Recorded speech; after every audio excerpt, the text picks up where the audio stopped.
The increase in extreme weather patterns such as heat waves, storms, droughts, floods, and hurricanes provide alarming evidence of climate change. These events have raised a global conversation among world leaders who all want to bring this phenomenon under control.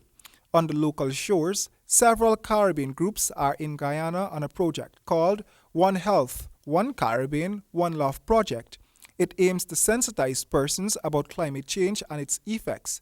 Speaking exclusively to Nightly News, Dr. Chris Ora from the University of the West Indies said that it is important that Caribbean leaders in particular speak out about climate change since the Caribbean is more at risk to be affected. Of course, when you're island states, and of course the increase in hurricanes, the increase in weather events. So these are all major things that climate change is going to make worse. And of course, extremely important for island states of the Caribbean. So we are the ones in the Caribbean that are going to be affected the most by climate change and affected first.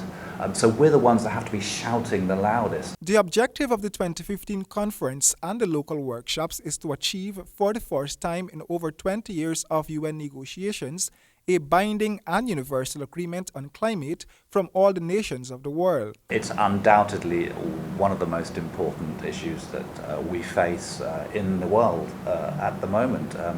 And sadly for the Caribbean region, we are most vulnerable to climate change, being small island states, and we hear about some of the main things that are going to happen in the future with the increased rise in temperatures, acidification of the waters, the rise in sea level. Another area the groups are focusing on is health and the impact climate change would have on health.